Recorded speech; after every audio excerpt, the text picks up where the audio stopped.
Hello my dear learners, welcome back to this Academy English coaching. Today we are going to learn genitive case.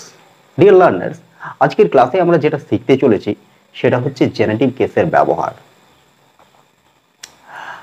তোমরা দেখতেই পাচ্ছ today's lesson genitive case. আজকের লেসনটা হচ্ছে আমাদের genitive case. দেখো, genitive case সম্পর্কে প্রথমেই যে কথাটা বলা যেতে পারে সেটা হচ্ছে genitive case is the part of a noun. Genitive case নাউনের একটা অংশ, ঠিক আছে? তো প্রথমে এখানে একটা কথা বলে রাখি যে জেনেটিভ কেসকে যদি আমরা ভালোভাবে বুঝতে চাই তাহলে আমরা অবশ্যই কয়েকটি কোশ্চেনের মাধ্যমে এগিয়ে যাওয়ার চেষ্টা করব। তাহলেই আমাদের একটা স্বচ্ছ ধারণা গড়ে উঠবে জেনেটিভ কেস সম্পর্কে। দেখো, প্রথম কোশ্চেনে রয়েছে হোয়াট ইজ জেনেটিভ কেস।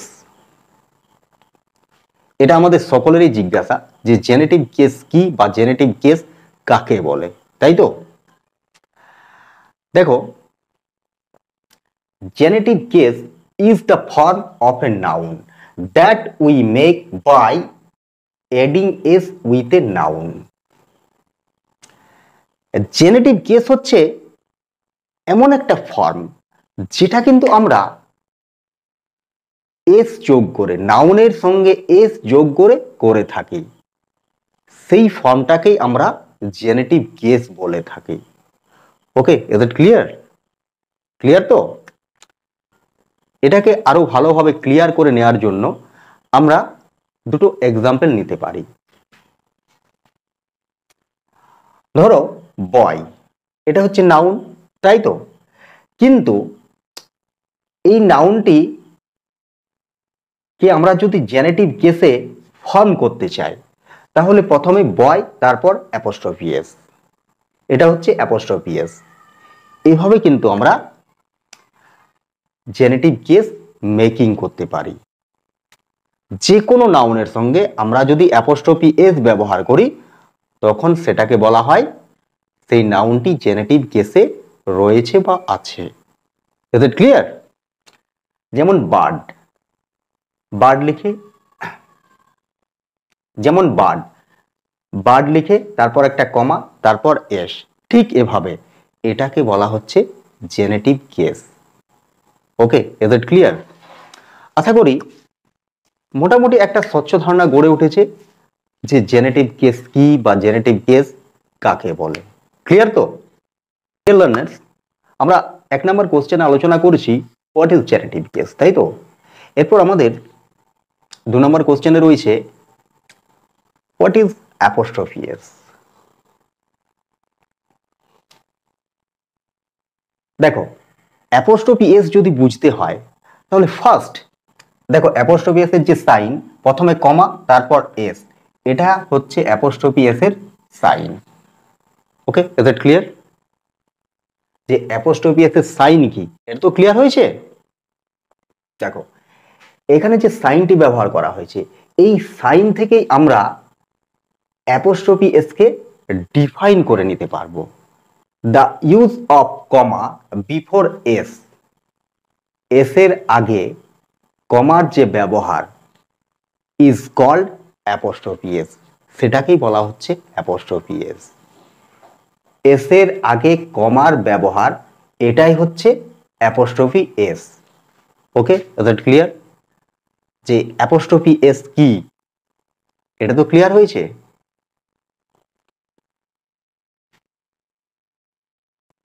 এরপর আমাদের next question, why do we learn genitive case. Genitive case আমরা কেন শিখব? তার তো একটা কারণ আছে, তাই তো? আমরা শুধু শুধু কি জেনেটিভ কেস শিখব? দেখো, প্রতিটি জিনিস শেখার পেছনে একটা উদ্দেশ্য থাকে। তো জেনেটিভ কেস এটা যে আমরা শিখতে চলেছি সেটারও একটা উদ্দেশ্য আছে। সেই উদ্দেশ্যটা কি? এই আনসারটি একটু ভালো করে লক্ষ্য করো, তাহলেই পারপাসটা তোমার কাছে ক্লিয়ার হয়ে উঠবে। We learn genitive case two express R in English. দেখো, আমরা বাংলায় র যুক্ত শব্দের ব্যবহার করি তো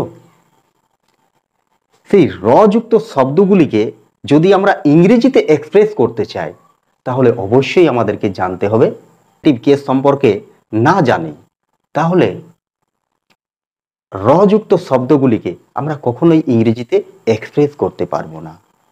আর এই র যুক্ত শব্দগুলিকে ইংরেজিতে এক্সপ্রেস করার জন্য আমাদেরকে পড়তে হবে বা জানতে হবে genitive case. Okay, is it clear? এরপর আমাদের next question, how do we express R in Bengali? দেখো, আমাদের মাতৃভাষা বাংলা, তাই না? আমরা সবাই বাংলাতে কথা বলি, কিন্তু আমরা আমাদের কথাবার্তায় অ্যাকচুয়ালি ডে টু ডে লাইফের যে কনভারসেশন, সেখানে দেখবে আমরা অনেক রযুক্ত শব্দের ব্যবহার করে থাকি। প্রথমেই রযুক্ত কতগুলি শব্দের এক্সাম্পল দেখানো হলো। এক্সাম্পলস অফ র অ্যাডেড ওয়ার্ডস, গাছের, পাতার, মানুষের, পাখির। এখানে আমি যতগুলি শব্দ ব্যবহার করেছি প্রতিটি শব্দের সঙ্গে র যুক্ত আছে। আছে তো? আচ্ছা, এই যে র যেটাকে যুক্ত করা হয়েছে, কার সঙ্গে যুক্ত করা হয়েছে? দেখো, নাউনের সাথে যুক্ত করা হয়েছে। গাছের, আমি যদি রকে বাদ দিই তাহলে গাছ, তাই তো? যখন আমি র যুক্ত করেছি তখন হয়েছে সেটা গাছের। গাছ, এটা তো নাউন। পাতার, রটাকে যদি আমি বাদ দিই তাহলে কি রয়েছে? পাতা। পাতা কি? একটা নাউন। মানুষের, আমি যদি রটাকে বাদ দিই তাহলে কি থাকছে? মানুষ। আর মানুষ কি? ওটা হচ্ছে নাউন। তারপর পাখির, আমি যদি রটাকে আলাদা করে দিই তাহলে কি থাকছে? পাখি। আমরা কিন্তু এই রটাকে নাউনের সাথেই যুক্ত করতে পারি, আর নাউনের সাথে র যুক্ত করে আমরা জেনেটিভ কেসকে আমরা আমাদের মাতৃভাষায় ব্যবহার করে থাকি, যেটাকে ইংরেজিতে জেনেটিভ কেস বলা হয়। ওকে, ইজ ইট ক্লিয়ার? ক্লিয়ার তো যে আমরা আমাদের মাতৃভাষায় বা ডে টু ডে লাইফের কনভারসেশনে কিভাবে র যুক্ত শব্দগুলিকে ব্যবহার করে থাকি? এটা ক্লিয়ার হয়েছে তো? ফার্স্ট এটা আগে ক্লিয়ার করো। দেখো, এই র যুক্ত শব্দকে তুমি যদি ক্লিয়ার করতে না পারো, এই জেনেটিভ কেস পড়লে একটা কি হয় জানো? How to make phrase. আমরা ফ্রেজ কিভাবে গঠন করব, একমাত্র আমাদেরকে এই জেনেটিভ কেসেই হেল্প করতে পারে। আর ফ্রেজ মেকিং এর জন্য আমাদেরকে অবশ্যই রয়ের যে ব্যবহার সেটা সম্পর্কে ফার্স্ট ওয়াকিবহাল হওয়া দরকার। আর ইংরেজিতে আমরা এই র যুক্ত শব্দগুলিকে কিভাবে প্রকাশ করি তার কিন্তু ওয়েটা জেনে নেওয়া দরকার। তাহলেই তুমি ইজিলি ফ্রেজ মেকিং করতে পারবে। এরপর আমাদের next question, how many ways are there to express R in English? দেখতেই পাচ্ছ তোমরা, how many ways are there to express R in English. এর অর্থ হচ্ছে ইংরেজিতে র কে এক্সপ্রেস করার জন্য কতগুলি ওয়ে আছে। এখানে একটা কথা মনে রাখবে, there are two ways to express raw in English. আমরা যদি ইংরেজিতে র কে এক্সপ্রেস করতে চাই তাহলে তার মাত্র দুটি ওয়ে আছে। সেগুলি কি কি? These are, এগুলি হলো by the use of apostrophe s, আরেকটা হচ্ছে by the use of। আমরা অ্যাপোস্ট্রফি এস ব্যবহার করে র কে ইংরেজিতে এক্সপ্রেস করতে পারি, আরেকটা হচ্ছে অফ ব্যবহার করে আমরা ইংরেজিতে র কে এক্সপ্রেস করতে পারি। ক্লিয়ার? মাত্র এই দুটি ওয়ে, একটা হচ্ছে অ্যাপোস্ট্রফি এস, আরেকটা হচ্ছে অফ। এই দুটি ব্যবহার করে আমরা ইংরেজিতে র কে এক্সপ্রেস করতে পারি। এগুলিকে আমরা নাউনের সাথে ব্যবহার করব। অ্যাপোস্ট্রফি এস কেও নাউনের সাথে ব্যবহার করব, অফকেও নাউনের সাথে ব্যবহার করব। তো চলো, এটা ক্লিয়ার হয়েছে। নেক্সট কোশ্চেন একটু জেনে নেওয়া যাক, সেটা কি। দেখো, এরপর আমাদের নেক্সট কোশ্চেনে রয়েছে, where do we use apostrophe s and of? আমরা apostrophe s কোথায় ব্যবহার করব আর of কোথায় ব্যবহার করব। এখানে কোথায় বলতে কোন নাউনের সঙ্গে আমরা apostrophe s ব্যবহার করব আর কোন নাউনের সঙ্গে of এর ব্যবহার করব।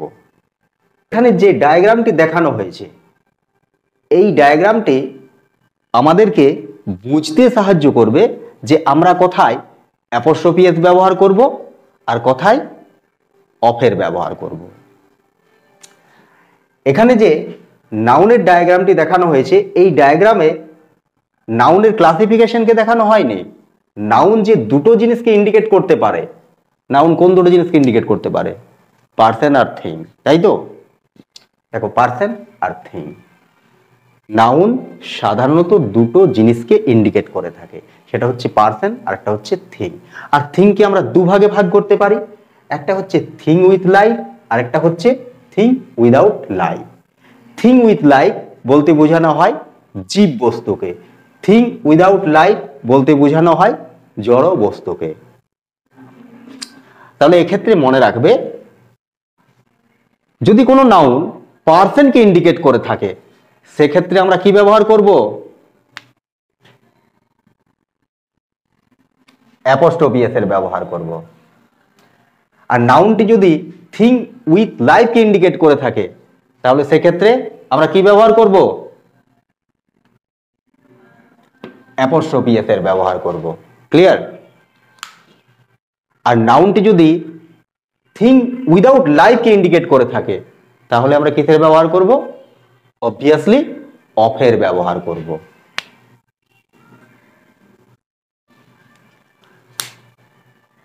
ক্লিয়ার তো, যে কোথায় আমরা অ্যাপোস্ট্রফি এস ব্যবহার করব আর কোথায় আমরা অফের ব্যবহার করব। আশা করি এই ডায়াগ্রাম থেকে বিষয়টি তোমাদের কাছে পরিষ্কার হয়ে উঠেছে। তো চলো, এরপর আমরা দেখে নেব এদের ব্যবহার, অ্যাপোস্ট্রফি এস এর ব্যবহার আর অফের ব্যবহার কয়েকটি নাউনের সঙ্গে। এই ওয়ার্ডের সঙ্গে অ্যাপোস্ট্রফি এস এর ব্যবহার আর অফের ব্যবহারটি দেখে নেওয়া যাক। Now let us examine their uses with proper noun. Proper নাউনের সঙ্গে অ্যাপোস্ট্রফি এস এর ব্যবহার আর অফের ব্যবহার, এটাকে ফার্স্ট দেখে নেওয়া যাক। প্রথমেই আমাদের যে প্রপার নাউনটি রয়েছে সেটা হচ্ছে ইন্ডিয়া। দেখো, যে কোনো নাউনের ক্ষেত্রে আমরা মাত্র দুটি জিনিস লক্ষ্য করি, একটা হচ্ছে সেই নাউনটি পার্সন না থিং। ইন্ডিয়া, এটা তো হচ্ছে প্রপার নাউন, তাই তো? তো এটা পার্সন না থিং? অবভিয়াসলি এটা থিং। আর থিং হলে আমাদেরকে বলতে হবে ওটা থিং উইথ লাইফ না থিং উইদাউট লাইফ। তাহলে এটা হচ্ছে কি? Thing without life.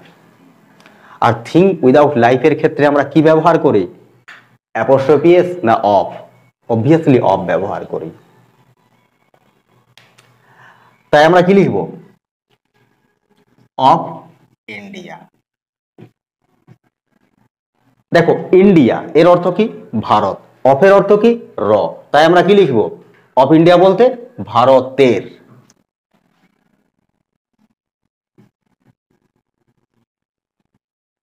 Okay, is it clear?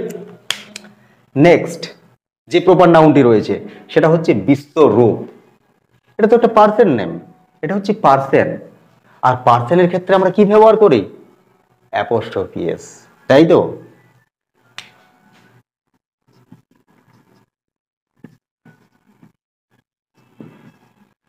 তাই আমরা লিখব বিশ্বরূপ।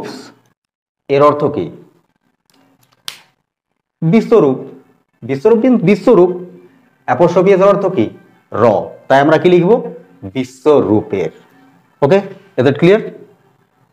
এইভাবে কিন্তু আমরা কথায় অফ ব্যবহার করব আর কথায় অ্যাপোস্ট্রফি এস ব্যবহার করব। এটা তো এখান থেকে ক্লিয়ার হয়েছে? ক্লিয়ার তো ডিয়ার লার্নার? এরপর আমরা দেখে নেব কমন নাউনের সঙ্গে অ্যাপোস্ট্রফি এস এর ব্যবহার আর অফের ব্যবহার, তাই তো? এখানে দেখতেই পাচ্ছ with common nouns apostrophe S আর অফ, কমন নাউনের সঙ্গে অ্যাপোস্ট্রফি এস এর ব্যবহার আর অফের ব্যবহার। দেখো এখানে একটা কথা মনে রাখবে, আমরা যে কোনো কমন নাউনকে দুটি ফর্মে ইউজ করতে পারি, একটা সিঙ্গুলার ফর্ম আর একটা হচ্ছে প্লুরাল ফর্ম। তো এখানে আমরা যে কমন নাউনগুলিকে নিয়ে নিয়েছি সেটিকে ফার্স্ট দেখে নেওয়া যাক। হাউস, বার্ড, বয়, এই হচ্ছে তিনটি কমন নাউন। এদের দুটি ফর্মেই দেখানো হয়েছে, সিঙ্গুলার ফর্ম আর plural form. House plural form houses, bird plural form birds, boy plural form boys. Okay, এটা ক্লিয়ার হয়েছে? দেখো হাউস এটা হচ্ছে কমন নাউন, সিঙ্গুলার ফর্মে রয়েছে। হাউস, ফার্স্ট তুমি এটাকে ডিসাইড করো যে এটা পার্সন না থিং। এটা হচ্ছে থিং, তাই তো? যে নাউনটি থিং সেক্ষেত্রে তোমাকে উল্লেখ করতে হবে দ্য থিং উইথ লাইফ না থিং উইদাউট লাইফ। হাউস জীব বস্তু না জড় বস্তু? অবভিয়াসলি জড় বস্তু, তাই আমরা কি লিখবো? Thing without life. আর থিং উইদাউট লাইফের ক্ষেত্রে আমরা কি ব্যবহার করব, অ্যাপোস্ট্রফি এস না অফ? থিং উইদাউট লাইফের ক্ষেত্রে আমরা অফের ব্যবহার করে থাকি। তাহলে দেখে নেওয়া যাক অফের ব্যবহার। এক নম্বরে রয়েছে অফ এ হাউস। দেখো এ হাউস বলতে কি বোঝানো হয়? বাড়ি। আর অফ বলতে কি বোঝানো হয়? র। তাই আমরা কি লিখব? অফ এ হাউস, বাড়ির। ওকে, 2 number of the house. The house বলতে কি বোঝানো হয়? বাড়িটি। অফ বলতে কি বোঝানো হয়? র। তাই আমরা অফ দ্য হাউস বলতে লিখব বাড়িটির। তো সিঙ্গুলার পোরশন ক্লিয়ার। এরপর দেখে নেওয়া যাক প্লুরাল পোরশনটিকে। এখানে একটা কথা মনে রাখবে, আমরা যে কোনো প্লুরাল নাউনকে দুভাবে ব্যবহার করতে পারি। একটা হচ্ছে উইথ আর্টিকেলস বলতে বোঝানো হয় কেবলমাত্র প্লুরাল নাউনের আগে আমরা দা আর্টিকেলকেই ব্যবহার করতে পারি। আর উইদাউট আর্টিকেলস বলতে বোঝানো হয় শুধুমাত্র আমরা প্লুরাল ফর্মটিকেই ব্যবহার করতে পারি, সেখানে বা তার আগে কোনো আর্টিকেলের ব্যবহার থাকবে না। প্রথমে রয়েছে কি, 1 নম্বরে অফ দ্য হাউসেস, এটা হচ্ছে উইথ আর্টিকেলস। আর প্লুরাল নাউনের সঙ্গে আমরা দা আর্টিকেলকে ব্যবহার করতে পারি। দেখো দা হাউসেস বলতে আমরা কি বুঝি? বাড়িগুলি। অফ বলতে আমরা কি বুঝি? র। তাই আমরা কি লিখব? অফ দ্য হাউসেস এর অর্থ বাড়িগুলির। ক্লিয়ার তো? 2 নম্বরে দেখানো হয়েছে of houses, that means without articles. এখানে শুধুমাত্র হাউসেস অনলি প্লুরাল ফর্মটি ব্যবহার করা হয়েছে, without articles. Of houses, houses বলতে আমরা কি লিখব? বাড়ি। অফ বলতে র, তাহলে কি হলো? বাড়ির। ওকে, এভাবে কিন্তু। এরপর আমাদের নেক্সট ওয়ার্ড রয়েছে কি, বার্ড। এটা কি পার্সন না থিং? অবভিয়াসলি এটা থিং, তাই তো? আর থিং যদি নাউনটি থিং হয় তাহলে সেক্ষেত্রে আমরা কি বলবো? এটা উইথ লাইফ না উইদাউট লাইফ? বাট এটা তো জীব বস্তু, তাই আমরা কি লিখবো? Thing with life. আর থিং উইথ লাইফের ক্ষেত্রে আমরা অ্যাপোস্ট্রফি এস এর ব্যবহার করব। তাহলে প্রথমেই সিঙ্গুলার পোরশনটিকে দেখে নেওয়া যাক। দেখো প্রথমে লিখলাম এ বার্ড, তারপর অ্যাপোস্ট্রফি এস, তাহলে কি হলো? A bird. দেখো এ বার্ড বলতে বোঝানো হয় পাখি, আর অ্যাপোস্ট্রফি এস এর অর্থ কি? র। তাহলে এ বার্ড এর অর্থ হলো পাখির। 2 নম্বরে কি রয়েছে? দা বার্ডস। প্রথমে দা বার্ড, তারপর অ্যাপোস্ট্রফি এস। দা বার্ড এর অর্থ হচ্ছে পাখিটি, আর অ্যাপোস্ট্রফি এস এর অর্থ কি? র। তাই আমরা কি লিখেছি? পাখিটি। সিঙ্গুলার পোরশনটি ক্লিয়ার। এরপর প্লুরাল পোরশনে রয়েছে বার্ড। এক নম্বরে আমরা কি করেছি, দ্য বার্ড, তারপর কিন্তু কমাটি ব্যবহার করেছি। এখানে একটা কথা মনে রাখবে, এসেন্ডিং প্লুরাল নাউনের সঙ্গে এস দিয়ে হয়েছে, সেক্ষেত্রে আমরা এরকম ভাবে কমাটিকে ব্যবহার করব। তারপর এই কমার পর আর এসকে ব্যবহার করার দরকার হয় না। এটাই হচ্ছে জেনেটিভ কেসেস। এই ধরনের সাইনটি আমরা এসেন্ডিং প্লুরাল নাউনের সাথেই ব্যবহার করতে পারি। ক্লিয়ার তো? দ্য বার্ডস, দেখো দ্য বার্ডস বলতে পাখিগুলি, আর এই যে কমা সেটার সাইন, সেটা হচ্ছে কি অ্যাপোস্ট্রফি এস, এর অর্থ হচ্ছে র, তাই আমরা কি লিখবো, পাখিগুলি। 2 নম্বরে রয়েছে কি বার্ডস, দেখো বার্ডস, তারপর একটা আমরা কমা ব্যবহার করেছি। এসেন্ডিং প্লুরাল নাউনের সাথে এইভাবেই আমরা অ্যাপোস্ট্রফি এস কে ব্যবহার করব, শুধুমাত্র সেক্ষেত্রে আমরা কমাটিকে ব্যবহার করব। বার্ডস এর অর্থ হচ্ছে কি পাখিদের। ওকে, ক্লিয়ার। এরপর আমাদের লাস্ট ওয়ার্ড রয়েছে বয়, তাই তো? তো এটাকে বলো যে বয় এটা পার্সন না থিং? অবভিয়াসলি এটা পার্সন, আর পার্সনের ক্ষেত্রে আমরা কি ব্যবহার করে থাকি, অ্যাপোস্ট্রফি এস এর, তাই তো? তো প্রথমেই রয়েছে কি এ বয়, তারপর অ্যাপোস্ট্রফি এস। এ বয় এর অর্থ কি ছেলে, অ্যাপোস্ট্রফি এস এর অর্থ কি র, তাই আমরা কি লিখবো ছেলের। তারপর দা বয়, তারপর অ্যাপোস্ট্রফি এস। দা বয় বলতে আমরা কি লিখবো ছেলেটি, আর অ্যাপোস্ট্রফি এস এর অর্থ কি র, তাই আমরা কি লিখবো ছেলেটির। ক্লিয়ার তো? এরপর দেখে নেওয়া যাক প্লুরাল পোরশনটিকে। আমরা যে কোনো প্লুরাল নাউনকে দুভাবে ব্যবহার করতে পারি, উইথ আর্টিকেলস আর উইদাউট আর্টিকেলস। প্রথমে রয়েছে কি দা বয়েজ, উইথ আর্টিকেলস, তাই তো? বয়েজ, এখানে শুধুমাত্র কি ব্যবহার করেছি, কমাটিকে। এসেন্ডিং প্লুরাল নাউনের সাথে আমরা শুধুমাত্র কমাটিকে ব্যবহার করব, যেমনটি ঠিক এখানে দেখানো হয়েছে। তারপর কমার পর যে আমরা এসটি লিখি সেটাকে আর লেখার দরকার হয় না। এটা কিন্তু অ্যাপ্লিকেবল শুধুমাত্র এসেন্ডিং প্লুরাল নাউনের সাথেই। দ্য বয়েজ, দেখো দ্য বয়েজ এর অর্থ হচ্ছে ছেলেগুলি, আর এখানে যে অ্যাপোস্ট্রফি, এখানে যে কমাটি রয়েছে সেটা হচ্ছে অ্যাপোস্ট্রফি এস এর সাইন, আর অ্যাপোস্ট্রফি এস বলতে আমরা কি বুঝি র, তাই আমরা কি লিখবো ছেলেগুলির। তারপর এটা তো ছিল উইথ আর্টিকেলস, এরপরের ব্যবহারটা হচ্ছে without articles, only plural form of the word boys, তারপর কি কমা, তাই তো? এর অর্থ কি ছেলেদের। তো আশা করি ক্লিয়ার হয়েছে যে আমরা কোথায় অ্যাপোস্ট্রফি এস ব্যবহার করব আর কোথায় অফের ব্যবহার করব। কি ক্লিয়ার তো? হ্যাঁ, এখানে একটা কথা মনে রাখবে যে এই দের কথাটিকে